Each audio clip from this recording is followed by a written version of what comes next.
Bismillahirrahmanirrahim. Assalamualaikum warahmatullahi wabarakatuh. Alhamdulillahi rabbil alamin. Wassalatu wassalamu ala ashrafil anbiya'i wal mursalin wa ala alihi wa sahbihi ajma'in. Rabbana shrah lana sudurana wa yassir lana umurana wa hlul 'uqdatam min alsinatina yafqahu aqwalana. Rabbana zidna ilma warzuqna fahma. Rabbana zidna ilma warzuqna fahma. Rabbana zidna ilma warzuqna fahma. Walhamdulillahi rabbil alamin. Yang dihormati Tuan Pengurusi, Tuan Imam, Tuan Bilal, Ahli Jawatan Kuasa Surau, Ahli Jawatan Kuasa Masjid, tuan-tuan, puan-puan, tuan-tuan guru yang dirahmati Allah Subhanahu wa taala. Alhamdulillah, bersyukur kita kepada Allah Subhanahu wa taala pada malam ini dengan izin Allah kita dipertemukan. Moga-moga pertemuan kita malam ini tuan-tuan dirahmati Allah Subhanahu wa taala akan mendapat manfaat dunia dan akhirat insya-Allah. Pertama dan selamanya kita ucapkan syukur alhamdulillah atas segala nikmat yang Allah berikan kepada kita. Tak kiralah nikmat itu besar maupun kecil, semua nikmat itu datang daripada Allah. Maka menjadi tanggungjawab kita untuk bersyukur dengan nikmat tersebut. Moga-moga kita menjadi dalam kalangan hamba-Nya yang bersyukur. Amin ya rabbal alamin. Tuan-tuan dirahmati Allah Subhanahu wa taala, sebelum kita sambung perbahasan kita insya-Allah, hari ini kita sambung cara mandi sunat, betul tak tuan-tuan? Betul lah, kita berhenti di situ kan minggu lepas kan? Minggu sebelum ni cara mandi yang sunat, ya betul. Baik, insya-Allah kita akan sambung di situ. Namun sebelum tu ada beberapa perkara yang mungkin saya boleh kongsikan dengan tuan-tuan, ya. InsyaAllah mana ada manfaat di sana tuan-tuan ambillah, ya. Baik, yang pertama, ya, salam kemerdekaan ke-63. Ya, moga-moga kemerdekaan yang ada pada hari ini, ya, ada kemerdekaan yang benar-benar membebaskan kita, ya, khususnya daripada belenggu kejahilan, ya, daripada belenggu tidak mengenal Islam, ya. Jadi moga-moga kemerdekaan itu bukan sahaja kemerdekaan kebebasan sesebuah negara, tetapi juga diri kita bebas, ya, daripada dicengkam, ya, daripada kita ini terus tak tahu, terus jahil tentang agama Allah Subhanahu wa taala. Ya, itulah. Jadi kemerdekaan itu bukan semata-mata kepada sebuah negara yang merdeka dan bebas, tetapi diri kita juga perlu untuk bebas dan keluar daripada belenggu kejahilan insya-Allah. Baik. Tuan-tuan dan rahmati Allah Subhanahu wa taala, itu yang pertama. Yang kedua, sebagaimana yang pengurusi maklumkan tadi, ya, jadi Khamis yang lepas, ya, saya kehilangan nenek tercinta. Moga-moga Allah yarhamah Zabedah binti Muhammad ditempatkan dalam kalangan orang yang beriman. Amin ya rabbal alamin insya-Allah. Baik. Kemudian yang ketiga tuan-tuan, ini mungkin perkongsian ilmu, ya, perkongsian ilmu berkenaan dengan solat berjemaah, ya, solat berjemaah. Bendanya jadi, bila bendanya jadi saya kongsi. Bila bendanya dah jadi, kita kongsilah. Mungkin sebelum ni saya pernah kongsi dengan tuan-tuan, jadi saya tak ingat. Apa cerita dia tuan-tuan? Cerita dia adalah berkaitan dengan dua imam dalam satu tempat semayang.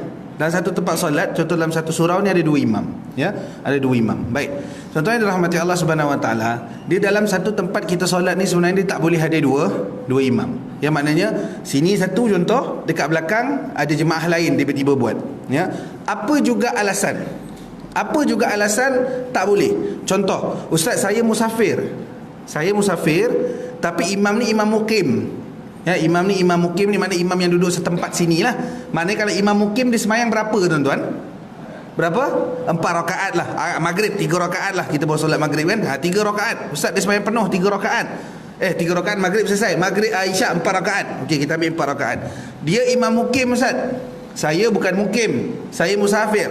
Jadi imam tadi semayang 4. Kalau saya ikut imam tadi, maka saya tak dapat semayang 2 rakaat. Dia tak dapat jamak qasar. Jadi saya pun semayanglah lain di belakang. Tak boleh tuan-tuan. Ya, tak boleh. Walaupun situasinya tu berbeza. Saya musafir, yang ini imam mukim. Tuan-tuan, kalau tuan-tuan nak semayang jemaah juga, tunggu imam tu habis. Tunggu imam tu selesai. Ya, itu yang terbaiknya begitu tuan-tuan. Kalau tak, tuan-tuan masuk je, ikut je imam tadi. Jadi tuan-tuan akan sembahyang isyak berapa rakaat? 4 rakaat. Nanti contoh tuan-tuan buat jamak takhir. Jadi jamak takhir berapa rakaat? Maghrib tak ada masalah, tiga rakaat. Contoh tuan-tuan datang waktu asar. Ni selalulah waktu asar tuan-tuan ikut imam, betul? Berapa rakaat? 4 rakaat. Nanti tuan-tuan nak jamakkan yang zuhur tadi tak buat. Ya, zuhur tadi tak buat, tuan-tuan buat je lah 2 jamak qasar. Selesai. Jamak pada solat asar dan solat zuhur. Yang dikosorkan solat apa? Solat zuhur. Ya, tak ada masalah. Ya, dalam situasi yang jadi, kita semayang ni, saya semayang dengan bapa saya, kan? Kita tuan-tuan ahli keluarga, mana ada penjarakan sosial, betul tak? Penjarakan fizikal mana ada? Tak ada siapa-siapa semayang penjarakan fizikal. Jadi kita hadir satu jemaah lain, ya. Kita tuan-tuan, kita jadi imam boleh rasa tuan-tuan, ada orang lain buat jemaah ni, boleh rasa. Dia kata, ustaz tengok ke? Bukan tengok. Boleh rasa sebab sebelah kita je. Ya, bila sebelah kita je buat jemaah lain, kita boleh terasa. Kita tuan-tuan, kita niat baik, kita kuatkan bacaan. Mungkin dia tak nampak. Kita beranggapan mungkin dia tak nampak kita punya jemaah. Kan saya dengan bapa saya, sebab memang kami duduk rapat berdua macam ni. Macam jemaah biasa, ahli keluarga kita sendiri, ya. Tuan-tuan dengan ahli keluarga ada ke semayang jarak 1 meter 1 meter? Tak ada. Tuan-tuan mesti semayang rapat-rapat punya, macam biasa je. Ya, baik. Jadi kita kuatkan sedikit suara nak memberi tanda bahawa itu adalah jemaah. Ya, itu adalah jemaah. Tapi tak juga. Akhirnya dia buat jemaah lain di sebelah sana, saya dengan bapa saya semayang di sebelah sini. Apa jadi jemaah tu tuan-tuan kalau ikutkan? Tak salah tuan-tuan. Jelas terang, kecuali sini jemaah, sini jemaah, dia ada satu. Contoh macam kita pandang masjid ni lah. Masjid kita tu besar tuan-tuan kan, Masjid Kampung Paya tu. Ada jemaah dia buat kat mana? Tu ujung kat belah tandas tu. Ada jemaah di situ. Tuan-tuan pun masuk, tuan-tuan tak nampak jemaah tu, tuan-tuan buat dekat hujung belah sini, dekat tempat parking tu. Kan bawah tu ada macam tanah kosong kan, luas kan. Tuan-tuan buat jemaah di situ. Sah tak? Itu tak ada masalah. Sebab tuan-tuan tak nampak di sana ada jemaah lain. Ini tuan-tuan, subhanallah, sejongkar kot. Sebelah ya. Saya pun jadi tanda tanya juga, kenapa dia pergi buat jemaah lain? Adakah dia nampak masa tu saya pakai seluar slack biasa, pakai t-shirt tak ada lengan, janggut dia panjang, kopiah tak ada, tak nak kita jadi imam dia? Itu kalau dari segi negatif. Tapi dari segi positif mungkin dia tak tahu. Tuan-tuan ya, positifnya mungkin dia tak tahu. Tuan-tuan, kalau nampak ada jemaah, masuk sahaja. Tidak kiralah jemaah tu jemaah apa. Bila tuan-tuan kita buat macam tu, kesan pada orang yang ketiga selepas tu. Tu orang yang ketiga tu. Dah lah pula tuan-tuan kan, yang saya marah tu bukan marah lah, macam sedikit terasa lah. Dah pula datang jemaah lain, semua masuk kat jemaah sebelah sana. Saya dengan bapak saya geleng kepala lepas tu tuan-tuan. Semua masuk sana. Kenapa? Sebelah sana ada imam, dia buat penjarakan sosial. Tersusun lah. Saya dengan bapak saya memang tepi tu semayang memang tak ada ni. Tapi kami yang mula dulu. Tuan-tuan boleh nampak tak? Bila orang kita, dia tak faham konsep betul-betul berjemaah tu macam mana. Ya, kita jangan abaikan tuan-tuan, sebab dia melibatkan hukum nanti. Dalam satu kawasan, bukan besar sangat kawasan itu. Ya, jadi kita harap selepas ini, kalau tuan-tuan jumpa jemaah, tuan-tuan masuk, nampak jemaah, ikut sahaja. Ustaz, dia semayang sunat taubat, Ustaz. Dia semayang sunat taubat ke, walaupun dia semayang sunat taubat, di sana dia ada jemaah, tuan-tuan masuk semayang wajib. Sama tuan-tuan, tak ada masalah. Tuan-tuan tak boleh buat jemaah lain. Kalau tidak nanti jadi dua imam dalam satu tempat. Ya, jadi itu antara keadaannya lah yang saya nak nampak, yang saya nak gambarkan tu. Solat sunat pun kita boleh follow. Tapi contoh, tuan-tuan masuk ni biasa jadi kat mana RNR. Tu imam, sana imam, sana imam, sana imam. Ustaz dekat 10 imam lah RNR ni. Saya pernah kongsi dulu dengan tuan-tuan masa awal-awal dulu saya mengajar. Apa nak buat? Sembayang sendiri. Itu lebih afdal masa tu. Jangan tuan-tuan wah ini tak betul, ini tak betul, ini tak betul. Aku yang betul, aku buat jemaah baru. Dengan tuan-tuan kali silap sama dengan orang tadi. Tak boleh. Contoh, Ustaz sekarang ni kita sembahyang maghrib. Sembahyang maghrib, kita nak jamak kejap lagi. Kemudian lepas habis saya jadi imam. Contoh saya jadi imam tuan-tuan. Saya jadi imam, saya nak sembahyang isyak. Kan kita nak jamak. Ramai tak orang habis sembahyang maghrib dia keluar, pergi belakang, buat jemaah baru. Tu siapa ajar tuan-tuan? Tu siapa yang ajar macam tu? Kalau tuan-tuan dah jadi imam di depan, tuan-tuan nak jamak lagi, selepas tu nak jamak, tuan-tuan bangun je. Bangun saja. Qomat, contoh ahli jemaah tuan-tuan masa tu qomat sembahyang isyak. Orang lain yang masuk, dia akan masuk ikut follow tuan-tuan. Tuan-tuan habis 2 rakaat isyak, dia orang kena tambah lagi lagi 1, selesai. Nampak tuan-tuan? Selesai masalah. Ini tak, dia daripada iaitu pun silap imam juga. Imam pun terlebih pandai masa tu, agak tak tahu hukum. Dia habis sembahyang maghrib, Assalamualaikum. Okeylah, kita bagi peluang kepada orang lain untuk sembahyang maghrib. Kita sembahyang di belakang. Siapa ajar tu? Saya tak ajar tu. Jangan cakap saya ajar, tuan-tuan. Itu tak. Dia mesti tuan-tuan bangun je 2 rakaat isyak. 2 rakaat isyak, maka jemaah yang tadi tu berapa dia tak cukup? Dia tak cukup 1 kan tuan-tuan, sebab dia sembahyang maghrib. Selesai. Bila orang kita Muslim ada ilmu macam tu, takkan jadi dah 2-3 jemaah dalam R&R. Tak akan jadi dah. Sebab dia tahu bila dia dah jadi imam kat depan, dia tak payah bangun pun tak apa. Orang yang ikut kendian tu, dia akan follow sahaja imam yang berada di hadapan. Itulah punca kadang-kadang bila kita masuk masjid, sano imam, bola celah tiang tu imam, celah tiang sano imam. Tuan-tuan, jadi peringatan saya untuk tuan-tuan, bila kita nampak ada imam, ikut sahaja. Tuan-tuan sembahyang apa? Contohlah, mungkin dia tak nak masuk masa tu, mungkin sebab saya dengan bapa tak ada penjarakan sosial, penjarakan fizikal. Tak boleh ustaz, coronavirus. Kita kena ikut SOP. Tak ada masalah. Saya dengan bapa saya tak ada penjarakan. Tuan-tuan dengan yang selepas-selepas tu, jaraklah. Apa masalah dah? Tak timbul isu pun. Ya, sambung sahaja selepas daripada tu penjarakan sosial, penjarakan fizikal yang ada selepas tu. Okey, mungkin masa tu saya sembahyang di ujung. Tuan-tuan, saya sembahyang macam tembok sini, ini ujung ni. Tu saya situ, bapak saya sebelah. Contoh, saya situ, bapak saya sebelah. Ustaz, dia tak duduk tengah-tengah. Ustaz, saya tak nak lantik dia di imam. Cari kitab mana tulis imam mesti duduk tengah-tengah. Cari tuan-tuan. Tak ada. Imam tu bujur ke, dekat belah tengah ke, dekat belah topi ke. Hatta kalau dia duduk kat ujung sekali tu, kat tembok tu, paling rapat ke dinding. Ya, paling rapat ke dinding, dia duduk paling ujung sekali. Tuan-tuan lantik dia jadi imam, sah solat tersebut. Sebab apa? Dia memang dah depan lagi daripada makmum. Hatta tuan-tuan, bab solat ni, kalau nak nentukan orang tu imam dengan makmum tu, cukup sahaja kaki tu beza sikit saja ke belakang. Tak payah sampai macam ni pun. Tak payah. Cukup sini sahaja. Ibu jari dengan ibu jari tu ke belakang, sudah selesai masalah. Itulah solat berjemaah. Ya, sebab saya bawakan tu tujuan dia bukan apa, sebab dia melibatkan semayang tuan-tuan. Dia melibatkan solat. Sebab selepas daripada tu ada jemaah lain datang tu. Jemaah lain datang yang sambung tu. Saya risau orang yang tak tahu tu. Kesian dia. Orang tadi dia selesailah masalah dia. Memang dia silap lah pasal dia tak masuk jemaah sekali. Ya. Jadi orang lain yang datang tu mendatang selepas tu. Yang mana tahu kok jemaah tu tak putus tuan-tuan. Sampai belakang. Tak menanggung si imam tadi. Semua kesalahan sampai ke belakang tu. Subhanallah. Tuan-tuan, kita pun tak tertanggung dosa sendiri, betul tak? Kita nak tanggung pula dosa orang lain pula. Aduh. Ya. Jadi insya-Allah ni saya dah kongsi. Tuan-tuan, ibu-ibu mungkin tak ada masalah lah kot, sebab dia semayang di R&R, kebanyakan semayang sendiri. Dan sekarang ni kalau R&R pun memang saya tengok ramai orang dia tak jemaah tuan-tuan. Ya, dia tak jemaah. Dia masuk kosong solat, dia masuk kosong solat.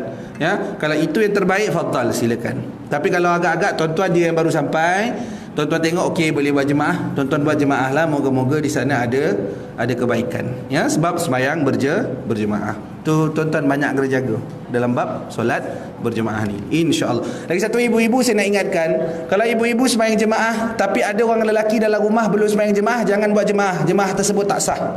Ya, ibu-ibu jangan buat jemaah kalau ada dalam rumah tu orang lelaki yang tak semayang ke. Ya, kalau belum semayang orang lelaki tu, tiba-tiba ibu-ibu buat jemaah di belakang, tak sah jemaah tu. Ya, solat tersebut tak sah. Sebab masih ada orang lelaki yang boleh menjadi imam, tapi dia tak nak jadi imam kepada orang perempuan itu tadi. Sebab tu penting. Ya, dalam keluarga pun kita kena berhati. Mungkin mak dengan anak perempuan dia rajin semayang jemaah, tapi rupanya bapak dia jenis tengok di TV. Jagilah aku semayang. Tak sah semayang ibu-ibu tadi tu. Sebab masih ada orang lelaki yang belum semayang, belum solat. Dan tanggungjawab itu jatuh pada tuan-tuan yang tak semayang masa tu. Sebab ibu-ibu kita nak semayang dah, tapi tuan-tuan tak semayang lagi. Itu peranan seorang lelaki dalam keluarga. Besar lagi dosa je. Sebab orang perempuan tadi nak semayang dah, dia nak jemaah, Tapi suami tak buat peranan, anak lelaki tak main peranan, subhanallah, tak payah. Ya, mana ibu-ibu lebih baik sembahyang seorang ketika itu. Sebab kalau buat jemaah juga dengan anak perempuan, jemaah itu tak sah. Ya, sebab masih ada orang lelaki yang belum solat. Baik. Sebenarnya tuan-tuan, kalau bincang pasal solat berjemaah ni panjang. Ya, banyak isu-isu yang dia boleh kait ke situ, ya. Tapi insya-Allah saya yakin dan percaya tuan-tuan dah ada ilmu ni, ya, boleh dimanfaatkan insya-Allah. Baik, tuan-tuan yang rahmati Allah Subhanahu Wa Taala, kita sambung, ya, perbahasan berkenaan dengan cara mandi yang sunat. Ya, kalau dalam kitab ni muka surat 205, betul, ya? Cara mandi yang sunat, maknanya sunat-sunat mandilah. Sebelum ni kita dah kongsi berkaitan dengan mandi wajib. Mandi wajib ni dua sahaja. Pertama apa tuan-tuan? Niat. Yang kedua, meratakan air keseluruhan badan. Selesai. Maknanya kalau tuan-tuan paling senang terjun swimming pool, terjun sungai, terjun laut, mandi wajib lah tu. Ya, kepala sampai dulu ke, kaki celup dulu ke, perut celup dulu ke, mana hidung celup dulu ke, tak ada masalah. Ya, jangan ditanya lah. Ya, jangan ditanya ustaz nak kepala dulu ke, kaki dulu ke, tangan dulu, mana-mana pun boleh asal ianya anggota badan. Ya, maknanya niat, kemudian tu mandi, selesai. Pastikan air rata keseluruhan badan. Baik, itu mandi wajib. Ini mandi sunat. Ya, cara ini disebut juga dalam ilmu fiqh sebagai sunat mandi. Ya, apa perkara yang sunat ketika kita hendak mandi? Satu, membasuh kedua-dua belah tangan di luar bekas air, kemudian membasuh kemaluan dan kotoran-kotoran di badan dengan tangan kiri, seterusnya mengesat tangan tersebut dengan sesuatu yang bersih. Maknanya yang terbaik, ini tuan-tuan, ya, yang terbaik sebelum mandi basuhlah dahulu tangan. Kenapa? Sebab contoh kita celup tangan kita dalam bekas air, itu hadisnya daripada Ibnu Abbas. Maimunah berkata, aku meletakkan air untuk Nabi mandi, baginda membasuh kedua-dua belah tangannya 2-3 kali, kemudian membasuh kemaluannya dan sekitarnya dengan tangan kiri, dan selepas itu baginda mengesat kedua-dua belah tangannya ke tanah. Ya, baik. Jadi kita di sana, ya, disunatkan, ya, untuk kita basuh dahulu tangan. Ya, contoh mandi waktu pagi. Sebab malam tadi kita tak tahu tangan kita ni dia menjalar ke mana, tuan-tuan. Ya, jadi itu tak nak kena basuh. Takut dia pergi ke tempat yang kotor. Contoh dia menyentuh kemaluan di malam hari. Ya, itu standard lah tuan-tuan. Kita bukan sedar waktu malam. Kemana tangan kita pergi kita kan tahu. Ya, jadi untuk mengelakkan daripada tangan itu kotor, ya, daripada kotoran-kotoran yang menjijikkan, maka basuhlah tangan. Basuh tangan dahulu, ya, kemudian tu bersihkan kemaluan. Sebab apa? Mudah je. Malam tadi pun kita tak tahu. Ya, mungkin kemaluan kita ada sedikit titisan air kencing keluar dan sebagainya, maka elok dibasuh terlebih dahulu sebelum kita mulakan mandi. Ini sunat sahaja. Dibuat alhamdulillah, tak buat tak ada masalah. Sebab lepas tu tuan-tuan nak mandi pun tuan-tuan akan bersihkan keseluruhan badan. Memang tuan-tuan akan bersihkan bahagian kemaluan dan sebagainya. Baik, yang nombor 2, berwuduk sepenuhnya dengan sempurna, namun membasuh kaki tidak mengapa dikemudiankan selepas selesai mandi. Ya, maknanya berwuduk sunat, sebelum mandi berwuduklah. Dalam mandi wajib pun boleh, ya, berwuduk dahulu. Ya, dalam mandi sunat, mandi biasa pun tuan-tuan, berwuduk dahulu pun afdal, tak ada masalah, boleh buat. Ya, dalam mandi wajib tadi sunat sebelum. Mana wuduklah dahulu, kemudian tu masuklah mandi wajib. Kemudian menyelati rambut dengan air, kemudian membasuh kepala sebanyak 3 kali. Menyelati ni maksudnya masuk bahagian tuan-tuan, ya, maknanya kalau contoh janggut tuan-tuan panjang, maknanya memasukkan air tu, dia panggil menyelati, ya. Dan juga kawasan-kawasan celah-celah ini dibersihkan juga dipanggil menyelati. Sebab dia terkepit macam ni tuan-tuan, kan, macam belah ketiak. Celah ketiak kita, celah kaki, tapi biasa kaki kita berdiri, jadi belakang memang terbuka. Biasa yang ini yang tertutup. Ya, yang ini dibersihkan, ya, kemudian tu bahagian celah-celah, ya, celah kaki, ya, antara celah kaki kita tu kita buka sedikit kaki dan kita bersihkan. Itu semua kawasan yang perlu untuk kita cuci dan kita bersihkan. Baik. Kemudian tu membasuh kepala sebanyak 3 kali. Basuhlah 1, 2, 3.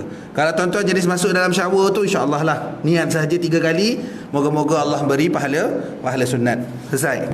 Kemudian yang keempat, menjirus bahagian badan sebelah kanan diikuti sebelah kiri. Ya, menjirus bahagian sebelah kanan dahulu, kemudian tu baru kita buat sebelah kiri. Ini sunat. Ya, tapi biasanya shower tu tuan-tuan macam mana kalau shower? Shower mudah aja, tuan-tuan masuklah tangan belah kanan. Masuk tangan belah kanan, basuh, kemudian tu masuklah belah kiri. Tapi mungkin siapa yang pakai gayung, rumahnya pakai kolah lagi, rumah-rumah kampung biasa ada kolah lagi, itu lagi senang. Basuh dahulu sebelah kanan, kemudian tu basuhlah sebelah kiri, kemudian tu basuhlah keseluruhan badan. Ustaz, saya malas Ustaz nak buat macam tu. Tak ada masalah. Dia sunat sahaja. Ya, yang penting mandi Ustaz, betul. Yang penting mandi. Macam orang lelaki mandinya mudah. Yang biasanya air ada cukup, sudah memadai. Sabun plus-plus sahaja. Yang orang perempuan biasa dia banyak benda-benda lain lagi. Dia ada shampoo dia ada sabun dia ada pelurus rambut dia ada macam-macam. Ya, dia ada pencuci muka dia. Sebab tu saya pelik kalau orang lelaki duduk tandas lama-lama ni. Kadang-kadang sampai 1 jam dia tu. Saya ada kawan macam tu, 1 jam. Apa kau buat lama-lama dalam tandas tu? Gosok gigi, berangan. Membazir lah tuan-tuan duduk lama-lama dalam tandas ni. Ya, sekejap-sekejap sudah. Ibu-ibu pun sama, sekejap-sekejap sudah. Yang penting kawasan-kawasan yang perlu dibasuh dan disucikan dan dicuci itu sudah dilakukan. Ya, baik. Semua sunat mandi tersebut berdasarkan hadis daripada Aisyah, Nabi apabila mandi janabah, baginda memulakannya dengan membasuh kedua-dua belah tangannya. Dalam riwayat Muslim yang lain ada menyatakan kemudian dengan tangan kanan baginda menjeruskan tangan kirinya, lalu baginda membasuh kemaluannya. Hadis terusnya daripada Maimunah, baginda membasuh kemaluan dan kotoran-kotoran yang mengenainya. Kemudian baginda berwuduk seperti wuduk untuk bersolat. Sebelum baginda memasukkan jari-jarinya ke dalam air, lalu menyelati pangkal rambutnya. Kemudian baginda menjurus kepalanya dengan 3 raup air dan meratakannya ke seluruhan badan. Ya, baik. Baik. Kemudian hujan ke tuan-tuan? Oh, saya ingat hujan tadi. Elok siang tadi. Dalil yang menunjukkan sunat memulakan mandi dengan menjurus air di sebelah kanan badan pula ialah, tu kalau tuan-tuan tengok daripada Aisyah, katanya Nabi suka memulakan perbuatannya dengan yang kanan ketika memakai kasut, menyisir rambut, berwuduk, mandi dan apa-apa sahaja yang dilakukannya, maka Nabi suka mulakan daripada sebelah kanan. Ya, maka tuan-tuan basuhlah, cucilah, ya, makna pakailah semua daripada sebelah kanan dahulu. Pakai seluar pun masuklah sebelah kanan dahulu. Kita ambil sunnah Nabi SAW. Kalau tuan-tuan sisir rambut, sikat rambut, mulakan. Mungkin ada jenis orang dia sikat rambut ke tepi. Ya, itu tak ada masalah. Mungkin ada orang jadi sikat ke belakang. Ambillah dahulu sebelah kanan, kemudian tu barulah pergi ke sebelah kiri. Ya, kita ambillah sunnah-sunnah Nabi SAW. Baik, yang kelima, menggosok badan dan berturut-turut antara basuhan anggotanya sebagai jalan keluar daripada pegangan mazhab Maliki yang mewajibkan basuhan anggota secara demikian. Baik. Kemudian itu menggosokkan badan dan berturut-turut antara basuhan anggotanya. Ya, maknanya bersihkan betul-betul lah badan kita. Itu maksud dia lah paling mudah. Ya, maknanya kita gosok kawasan-kawasan yang perlu untuk digosok, ya, supaya mandi kita itu bersih dan wangi. Baik. Kemudian yang keenam, menyempurnakan basuhan pada lipatan. Itu saya sebut tadi. Lipatan anggota badan seperti 2 telinga, ya. Lipatan kulit perut. Lipatan kulit perut ni bagi mereka yang ada perut. Sebab kalau ada perut tu tuan-tuan, dia melipat belah bawah tu kena bersihkan. Ya, kenalah dicuci, ya. Angkatlah sikit. Kalau boleh diangkat tu angkatlah sikit, kemudian tu cuci. Yang tak ada perut tuan-tuan tak payah pegang. Tak ada perut Ustaz, itu cuci je biasalah. Ya, tapi siapa yang ada perut, ya, maka angkat sikit dan cucilah. Ya, ketiak, ya, lipatan kulit perut, ketiak, dan di dalam lubang pusat. Ya, tuan-tuan, ini pun perlu dibersihkan. Masukkanlah air. Ya, masukkanlah air. Kadang-kadang kita terlupa bahagian ni biasanya kita terlupa. Ya, bahagian pusat ni kita terlupa. Jadi kalau ada tuan-tuan ada pipe, bersihkan. Ya, masuk sikit air, cucurkan air dalamnya. Baik. Perbuatan ini menjadi wajib sekiranya kuat sangkaan bahawa air tidak akan sampai ke tempat-tempat tersebut melainkan dengan cara demikian. Ya, maknanya kalau contoh tuan-tuan mandi wajib, ya, mandi wajib tuan-tuan rasa benda tu tak akan sampai. Sebab saya pernah dapat soalan, Ustaz, bukankah mandi wajib kita kena sedikit menjongkok? Dia panggil menjongkok, ya tuan-tuan, agak sedikit turun, ya, agak sedikit turun sebab kita nak pastikan air masuk ke kawasan celah punggung. Sebab kalau kita berdiri, celah punggung kita rapat tuan-tuan, betul tak? Celah punggung kita rapat, tak ada orang berdiri pun celah punggung terbuka. Biasa kita dah sedikit menjongkok, turun sikit, macam turunkan kaki tu, barulah dia akan terbuka kawasan itu. Maka kalau kita lebih confident air akan sampai di kawasan tersebut dengan cara kita sedikit menjongkok turun ke bawah, maka kita wajib lakukan benda tu tuan-tuan. Tapi ingat, jangan wajibkan orang lain. Itu je. Kalau kita yang tak yakin, ya, kalau kita yang tak yakin, jangan kita wajibkan orang lain untuk buat. Pada mereka yang ada masalah syak ni selalunya, ini sampai ke tak sampai, ini sampai ke tak sampai, lalu ke tak lalu. Ya, maka perlulah dia untuk sedikit menjongkok bahagian kawasan di bawah tu, nanti perlu untuk dibersihkan. Saya tak tahu tuan-tuan, kalau kita turun tu panggil apa, bukan bahasa kita. Menjongkok, memang menjongkok. Ke saya salah? Mencangkung. Boleh lah, ambil lah mencangkung lah tuan-tuan. Kita ambil mencangkung, turun lagi. Kalau mencangkung, turun lagi ke bawah lah. Ya, kalau mencangkung, dia sikit dia sebenarnya, dia separuh. Ya, dia separuh tu, macam kita turun separuh badan tu kan. Jadi itu salah satu kaedah untuk pastikan di kawasan belah punggung di belakang dapat dibersihkan dan air salin di situlah. Baik, kemudian yang ketujuh, mengulangi basuhan sebanyak 3 kali. Ya, maknanya kalau tuan-tuan mandi, basuhlah sebanyak 3 kali.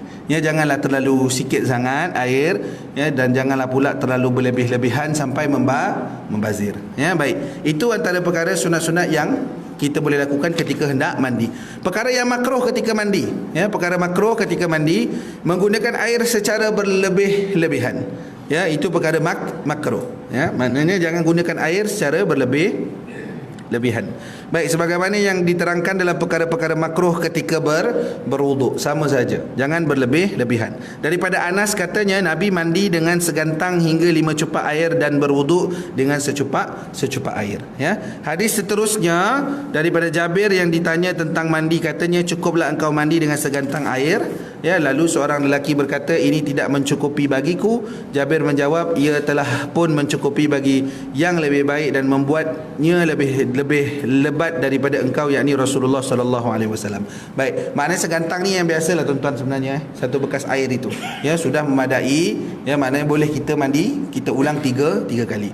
Kemudian tu 7.2, mandi di air yang tenang. Ya, mandi di air yang tenang, saya pernah kongsikan berkenaan dengan air yang tenang ni. Air yang tenang ni mana air itu tidak mengalir. Ya, mana kawasan itu bukan kawasan air mengalir, tidak ditambah, air itu tidak dikurang. Ya, jadi kalau orang mandi di situ, orang akan terasa jijik. Ya, orang yang mandi di kawasan tersebut. Tapi macam swimming pool, air bertukar tuan-tuan. Ya, macam sungai mengalir, laut air mengalir. Ya, jadi ini semua tak ada masalah kalau orang mandi. Ya, kalau orang mandi tak ada masalah. Macam tuan-tuan kita lah PD ni tuan-tuan, tiap-tiap minggu jam. Betul tak tuan-tuan? Saya nak menyampah kadang-kadang. Masa macam nak duduk rumah hari-hari je. Kita orang PD pun tak keluar, orang lain datang daripada luar. Ya, tapi tak apalah tuan-tuan, moga-moga Allah mudahkan urusan mereka dan kita, tidak ada wabak dan sebagainya lah tuan-tuan, ya. InsyaAllah, amin ya rabbal alamin. Ya, daripada Abu Hurairah, Nabi bersabda, janganlah seseorang daripada kamu yang junub mandi di dalam air yang tenang. Orang ramai bertanya, wahai Abu Hurairah, bagaimanakah sepatutnya dia lakukan? Abu Hurairah menjawab, ambil air dengan tangan atau bekas berserta niat mencedok sekiranya air itu sedikit. Ya, maknanya kalau contoh ada satu kita panggil apa ibu-ibu? Kolah kecil ataupun satu besen lah, tu senang. Satu besen, ya, maknanya cedoklah air itu dan mandi. Jangan pergi masuk dalam besen tu. Ya, jangan pergi masuk dalam besen tu ataupun jangan pergi masuk dalam kolah tu. Dia kadang-kadang budak-budak ada tu, ya, suka dia tengok tu kolah bukan main besar, dia berenang dalam tu. Ya, tak boleh, sebab orang lain akan merasa jijik untuk menggunakan air tersebut. Ya. Kemudian niat mencedok sekiranya air itu sedikit supaya tidak menjadi mustakmal disebabkan bersentuh dengan tangannya, atau ambil sedikit air daripada bekas sebelum berniat mengangkat janabah, ya, kemudian berniat dan membasuh tangan, dan ambillah air seterusnya dengan tangannya. Hikmah tegahan tersebut adalah kerana perasaan seseorang berasa jijik, nampak tak? Menggunakan air yang telah dibuat mandi dengan apa cara sekalipun. Ya, perbuatan itu juga membazirkan air disebabkan ia tidak sesuai lagi dibuat bersuci sekiranya kurang daripada 2 kullah. Ya, 2 kullah. Kerana telah jadi air mustakmal dengan perbuatan mandi tersebut, orang ramai pada kebiasaannya memang sentiasa perlu menggunakan air tersebut. Disebabkan itulah dilarang mandi di dalamnya. Ya, maknanya dalam air yang tenang makruh untuk kita mandi di dalam air tersebut. Okey, baik. Tuan-tuan ada soalan berkenaan dengan mandi sebelum saya masuk tayamum? Dan tayamum ni mungkin tak habis tuan-tuan, ya. Kita habiskan 8.30, 8.32. Lepas tu selesailah. Ya, kita tutup. Ada soalan berkenaan dengan mandi? Tak ada. Baik. Tuan-tuan yang rahmati Allah, ya, dalam Islam kita bersuci ada 2 benda, betul tak? Ada 2 alat bersuci. Apa 2 alat bersuci itu? Satu, air, ya, air. 2 alat bersuci lah. Lagi satu kita gunakan debu tanah, ya, kita gunakan debu tanah. Yang inilah pengganti sekiranya air tidak ada. Ya, tapi insya-Allah kita daerah PD ni jarang gunakan tayamum ni. Sebab kita memang ada air mutlak, so besar-besar di bawah tu. Mandi wajib boleh, wuduk boleh, tak ada masalah. Walaupun air masin. Ya, air yang keluar daripada bumi dan air yang turun daripada langit. Ya, untuk minum memang tak boleh. Tak ada siapa minum air laut dah. Ya, tapi air tersebut boleh digunakan untuk bersuci. Kalau kita mungkin jarang terjadi isu lah. Ya, bab tayamum ini pada kita mungkin jadi sunat sahaja. Ya, jadi kita wuduk macam biasa, kemudian tu sunat bertayamum. Tuan-tuan kena cari ya. Bila tak ada air ni kena cari dulu. Jangan kata rumah tak ada air, tak payah tayamum je, jangan. Dia ada syarat dia, kena cari dulu. Ya, dia ada kiraan kilometer dia, kena cari dulu. Dan insya-Allah kalau kita tak sampai jauh pun bawah tu dah ada dah. Ya, memang ada, air tu memang ada. Jangan kata tak bersih tuan-tuan. Sebab macam mana ustaz, air itu limpahan minyak. Tuan-tuan, air yang memang lebih daripada 2 kullah, selagi air itu tidak berubah warnanya, kecuali dia jadi hitam. Ya, kecuali jadi hitam air laut bawah tu, tuan-tuan pergilah cari air laut yang lain. Ya, tapi kalau contoh sekarang ni tak ada masalah, sikit sahaja, maka carilah kawasan yang bersih. Gunakanlah untuk mandi, gunakanlah untuk berwuduk dan sebagainya. Baik, tayamum ini ya adalah pengganti ketika tidak ada air. Sebagaimana diketahui, wuduk merupakan syarat sah solat, tawaf dan syarat harus menanggung Al-Quran.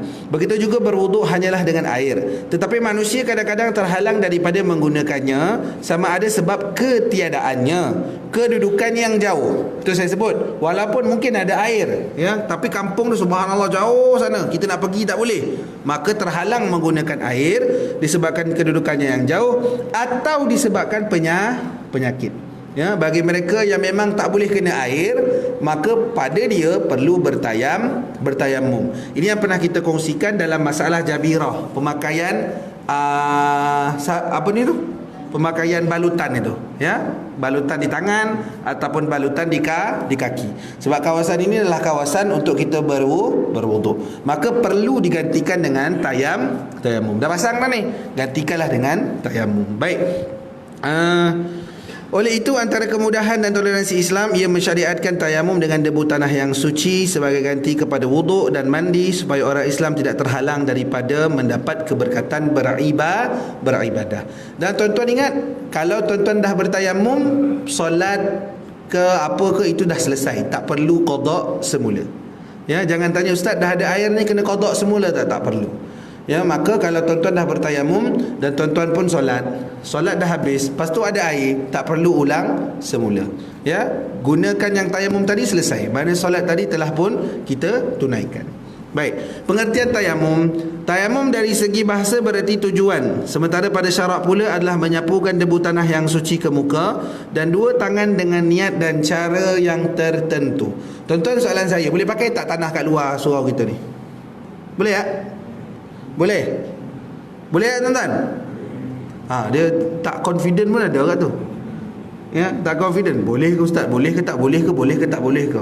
Tuan-tuan, ya, kat luar tu tuan-tuan nampak ada najis ke? Ada nampak najis kat situ? Tak ada nampak. Selagi tidak ada najis dan tuan-tuan tahu situ tidak pernah ada najis, ya, dari segi hukum lah, mana tahu mungkin situ pernah terkencing, kemudian tu hilang tanda warna tapi kita tahu situ pernah dikencing dan tak pernah dibersihkan, maka di situ jangan diambil. Jadi kawasan yang lain tu boleh kena tak untuk debu tanah? Boleh. Besok kita buat praktikal ramai-ramai kat luar tuan-tuan ya. Boleh kalau nak. Ya, tak ada masalah sebenarnya. Soalan saya, kita semayang kat luar tu boleh tak tuan-tuan? Boleh tak? Boleh. Ya. Bentang sejadah tak? Tak payah bentang pun tak apa. Sebab al-aslu fil asya' ni, kita satu asal kepada satu benda tu disuci tuan-tuan. Ya. Selagi kita tak nampak di situ ada najis, maka benda itu kekal suci. Selesai. Benda itu kekal suci. Ya. Sekarang ni kan ada orang yang jual debu tanah dalam botol lah dan sebagainya. Yang jual faddal, tak ada masalah. Tapi sebenarnya debu tanah yang ada depan mata tuan-tuan ni pun tuan-tuan boleh gunakan. Asal sahaja ada. Dan debu tanah tak semestinya nampak di tangan tuan-tuan. Dipanggil pun debu tanah, debu. Ya, ustaz tak ada pun kat tangan. Yalah, zaman belajar dulu pakai bodak, ustaz-ustazah ajar. Memanglah nampak kat tangan. Betul tak tuan-tuan? Siapa tuan-tuan dulu belajar masa zaman sekolah fardu ain dulu pakai tanah betul? Ada tak? Biasa zaman saya lah, saya tak tahu, mungkin guru-guru zaman saya dia dah advance sikit. Biasanya dia ajar dia akan gunakan tu. Biasanya gunakan bedak tuan-tuan. Bedak tu gunakan ke muka sebab budak bagi nampak ke mana perginya debu tanah itu. Tapi sebenarnya tuan-tuan, asasnya dia debu tanah. Kalau dia tak ada masalah pun, dengan sepenuh keyakinan kita bahawa debu itu telah kena pada tempat-tempat yang wajib digunakan pada tayamum. Selesai. Sebab tu tak perlu pun letak kat muka sampai ni orang ni tadi di tayamum ni, kenapa di tayamum? Ada kesan-kesan tanah kat muka. Tak payah. Tak payah dah. Ya, asal sahaja. Contoh tuan-tuan, ni sekarang ni atas ni. Soalan saya, ada debu tak atas ni? Ada tak? Sekarang ni saya dah wuduk. Saya dah wuduk ni. Ya, saya ketepikan ni tuan-tuan.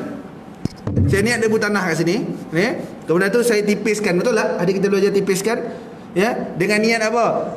Aku bertayamum kerana Allah Taala. Sebab aku ada wuduk. Saya ada wuduk, sunat saja. Saya sapu. Ni. Selesai tuan-tuan? Selesai. Ni kalau saya sambung kejap lagi, cukup saya dapat sunat tayamum, free je. Sebab dia debu tanah. Ya, dia debu tuan-tuan. Udara kita ni ada tak? Ada debu tak tuan-tuan udara kita? Ada. Sebab tu dinding ni pun tuan-tuan boleh pakai. Ni cushion ni. Kalau tuan tepuk lah kat cushion ni. Mungkin ada tuan-tuan guru kita mengajar kata tak boleh. Memang kena cari debu tanah. Ya, mungkin kena cari debu yang memang betul-betul asal daripada tanah. Tapi asasnya, ya tuan-tuan, apa sahaja. Udara kita ni penuh dengan debu tuan-tuan. Ya, udara kita ini pun berdebu. Ya, jadi kalau contoh kita ambil, letak kat muka dengan penuh keyakinan, insya-Allah debu tu ada. Selesai. Tuan-tuan telah pun bertayamum. Agak-agak kerja-kerja lagi dah ada wuduk, duduk saja-saja diam-diam tu tak baca Quran tu boleh kan? Kan kalau saya tengok tahulah tu tengah praktikan tayamum Ustaz. Gitu. Tak ada masalah. Ya? Baik. Tuan-tuan dirahmati Allah, dalil persyariatannya sebelum kita berhenti, persyariatan tayamum adalah berdasarkan Al-Quran dan As-Sunnah. Adapun dalil Al-Quran ialah firman Allah, dan jika kamu junub, wa in kuntum marada aw ala safarin aw jaa ahadun minkum minal ghaid aw lamastumun nisa falam tajidu ma'a. Tu ayat dia. Falam tajidu ma'a. Tidak ada air. Ya. Sekiranya kamu sakit ataupun dalam keadaan musafir, ya, ada di situ, kemudian tu falam tajidu ma'a, tak ada air, ya, fatayammamu, ya, bertayamumlah, sa'idan tayyiba, dengan debu tanah yang bersih, famsahu biwujuhikum, bersihkan muka, wa aydikum min, dan tangan kamu. Ya, Ustaz ada yang ajar itu nanti insya-Allah tuan-tuan, perjumpaan bahas akan datang, kita akan masuk yang lebih detail berkenaan dengan peletakan dia. Ada yang mungkin kata satu bahagian satu side saja, kemudian tu kena ambil baru. Ada yang mengajar begitu tuan-tuan. Ya, ada orang tak perlu pun Ustaz, ambil saja daripada sini, tolak saja di sini, sudah ada, sebab sebelah kanan ni masih ada debu tanah. Kita tak gosok pun. Ya, tapi ada sebahagian yang mengajar bila kita dah satu line ke sini, kita bersihkan kawasan ini. Ini pun ada yang ajar tuan-tuan. Ya, dan kedua-duanya betul. Tidak ada masalah. Kedua-duanya betul. Jangan ajak bergaduh pula, Ustaz ajar macam ni, tolak ke sini. Nanti tuan-tuan saya carikan, ya, dengan tuan-tuan, ya, mana yang paling banyak digunakan. Ya, paling banyak digunakan dan paling banyak diamalkan. Tapi apa yang saya belajar dengan tuan-tuan guru dulu, memang kita hanya sekali saja. Kan debu tanah pertama untuk muka. Betul, selesai. Debu tanah yang kedua itu nanti sudah ditepuk, tolak saja ke sini. Ini tak perlu, sebab ini memang dah kena tanah pun, maka ia telah pun dibersihkan. Ya, maka yang ini nanti baru tolak, dan nanti baru di akhirnya baru kita bersihkan. Ya, itu sahaja sebenarnya berkenaan dengan tayamum sedikit. InsyaAllah perbahasan akan datang, kita akan masuk kepada sebab-sebab tayamum, muka surat 214 insya-Allah. Tuan-tuan ada soalan?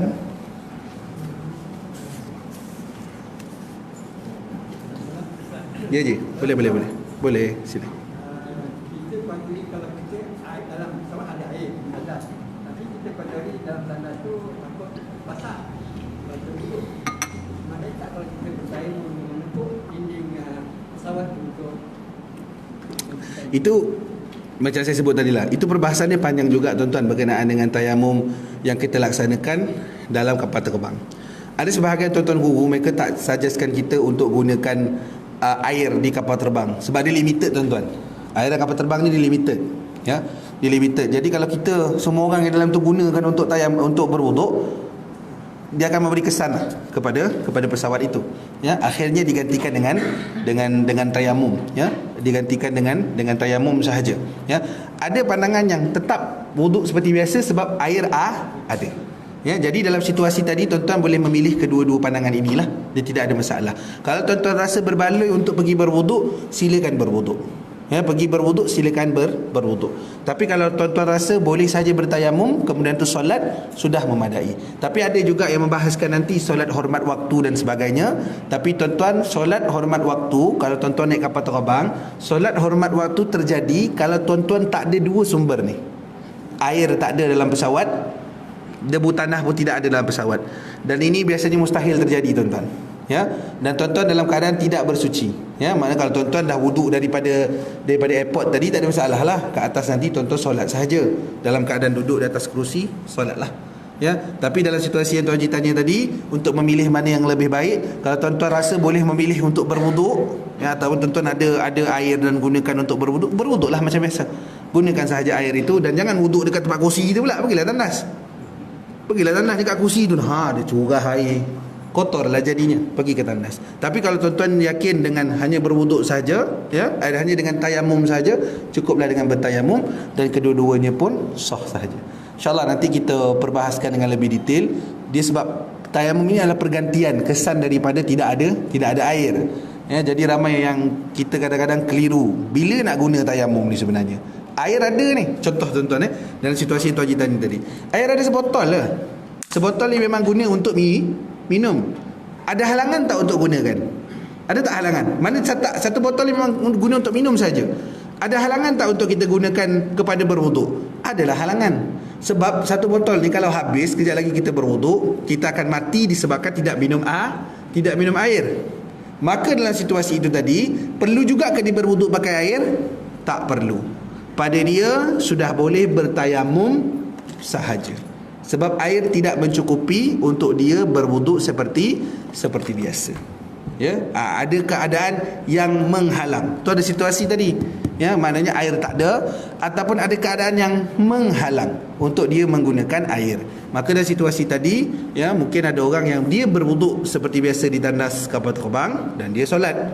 Ada sebahagian orang yang dia memilih untuk bertayamum sahaja. Maka kedua-dua pandangan ini dibenarkan dan diperbolehkan. Ini dua-dua pernah disyarahkan, tuan-tuan, ya, dua-dua pernah disyarahkan. Maka tuan-tuan pilih yang terbaik lah, insya-Allah. Ya, kalau tuan-tuan tanya saya akan berwuduk menggunakan air sebab air itu ada. Itu pandangan yang saya pegang, ya. Wuduk, air itu ada, ya, dan insya-Allah air mencukupi, ya, air mencukupi.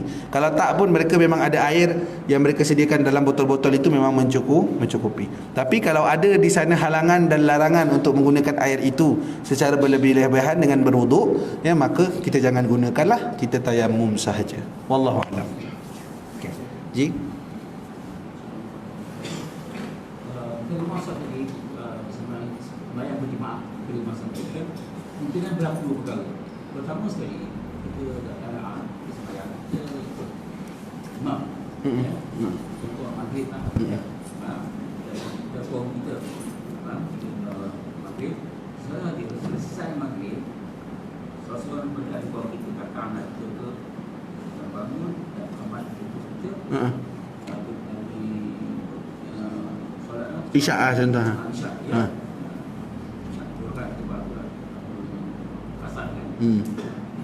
Nah, ada orang bawa masuk. Masuk kenderaan. Dia tak tahu kita sekarang buat pasal untuk Isyak. Kan? Dia tak tahu. Dia nak maghrib. Dia dah belah-belah dia nak bayar. Lebih baik dia buat sendiri kan atau ikut kita? Okey, baik. Lagi tu satu soalan. Tapi lagi sampai masjid, kita sampai masjid bersemayam kan. Sebelum tutup, kita tak nampak. Tapi luar ada TV. Luar ada TV. Tiba ada live untuk imam. Jadi kita nampak TV. Okey. Boleh tak ikut? Okey, baik. Bagus soalan tu, tuan. Dia sebenarnya soalan Tuan Haji ni nanti ada perbahasan dalam bab solat berjemaah. Mungkin kita akan detailkan di situ. Cumanya saya bagi tahu jawapan kepada soalan itu, ya. Contoh macam kita masuk, tak payah family lah, tuan-tuan, di masjid ni je, surau ni je. Contoh macam Tuan Haji memang orang luar lah ibarat dia, Tuan Haji pengurusi orang luar. Jadi semayang jemaah dengan cara jamak qasar, ya. Maknanya semayang jemaah di sini Tuan Haji jadi imam, lepas tu Tuan Haji 3 orang jadi makmum dia. Ya, kemudian tu habis sembahyang maghrib dah ni, dah qomat untuk isyak ni. Orang lain datang. Orang yang datang itu tadi pada dia ikut sahaja, walaupun orang itu sembahyang isyak, pada dia niat sembahyang maghrib. Selesai.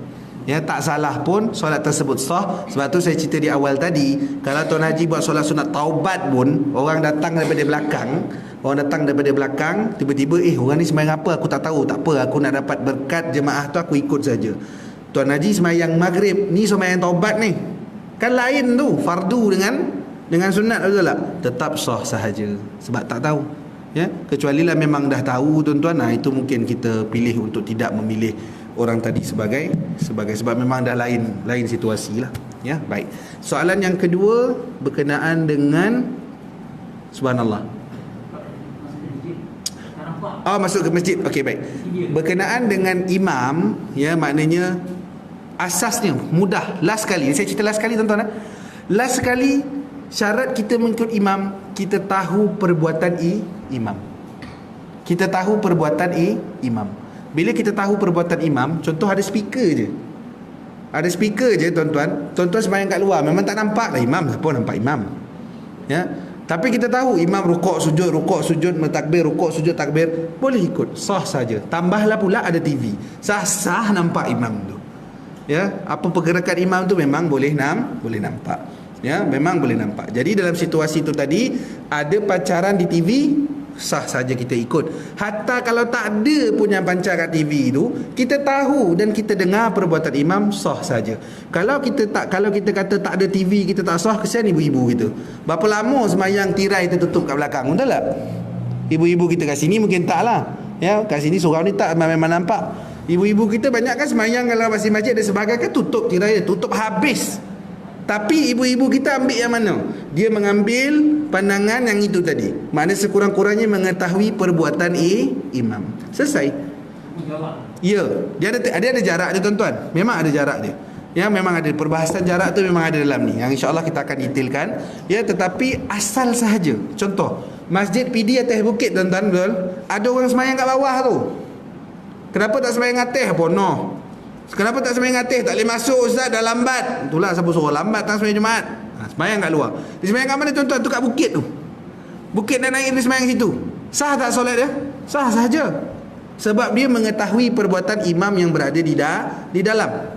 Ya, ustaz bukan kata putus. Memanglah terputus, bukan terputus apa? Terputus saf tu aja. Itu pun sebab masjid telah pun ditutup. Kalau masjid tu buka, adakah dia sengaja putuskan saf tadi? Tak, dia akan masuk dalam, betul tak? Betul. Ya, jadi situasinya selagi kita mengetahui perbuatan imam, maka solat kita sah sahaja. Tambah pula Tuan Haji sebut ada TV. Bila ada TV memang nampak imam turun naik, sujud, rukuk, takbir semua kita nampak. Maka boleh kita teruskan. Ya, dan biasanya tuan-tuan saya nak tanyalah. Tuan-tuan sembahyang tengok imam ke? Tuan-tuan sembahyang tengok imam ke? Siapa sembahyang tengok imam? Saya tanya. Siapa sembahyang tengok imam? Saya jawab soalan saya. Biasa tuan-tuan tengok imam ke mengetahui perbuatan imam? Mengetahui. Kecuali lah ni yang belakang imam ni Bilal ni, memang dia nampak tengah-tengah imam tu turun, imam tu naik, imam tu bagi salam, dia memang nampak. Tapi kalau macam saya sembahyang belakang sana tadi, kita tak nampak perbuatan imam. Tak nampak, bukan nampak depan mata, tak nampak. Ya, yang kita pandu kan siapa? Daripada imam punya penyampaian, suara imam itu kita pandukan, dan perbuatan imam. Ya, dan salah satu lagi tuan-tuan, perbuatan makmum daripada belakang imam ke belakang imam itu juga sangat membantu. Macam pernah kita kongsi dulu, masjid ni padam mic, tak dengar sampai ke belakang. Jadi imam dah turun, imam pun turun. Bila imam turun, belakang tak dengar. Jadi mana dia nak pandu tuan-tuan? Pandu siapa? Pandu jemaah di bahagian hadapan dia. Ya, adakah salah? Tak salah. Dia bukan mengikut jemaah tu. Dia ikut siapa? Dia ikut imam. Tapi pasal tak dengar, maka dia ikutlah perbuatan makmum yang berada di hadapannya. Maka selesai. Ya. Dan situasi tadi kalau tak tengok imam pun tak ada masalah, sebab memang kebanyakan kita tak tengok imam. Saya tak tahulah kalau ujung tu boleh nampak pula imam jeling, imam ni turun ke rukuk ke sujud ke, tak ada tuan-tuan. Biasanya kita akan solat tambah ibu-ibu kita belakang, memang tak nampak imam. Kecuali imam dia macam saya bosa ke dabak depan ni, memang nampak lah tuan-tuan. Ibu-ibu ni kalau tengok ke depan nampak ni ustaz ni, dia kata. Ya, kalau imam dia kecil aja susah nak nampak. Biasanya kita tak tengok imam. Kita biasanya mengikut perbuatan imam. Wallahu a'lam. Okey tuan-tuan? Boleh? Insya-Allah. Tuan-tuan yang rahmati Allah Subhanahu Wa Taala, moga-moga apa yang kita kongsikan sedikit sebanyak bermanfaat untuk kita. Ala kulli hal, ya, kehidupan kita ini hanya milik Allah Subhanahu Wa Taala, maka kita serahkan segalanya kepadanya dan Allah pasti tentukan yang terbaik untuk kita. Amin ya rabbal alamin. Auzubillahi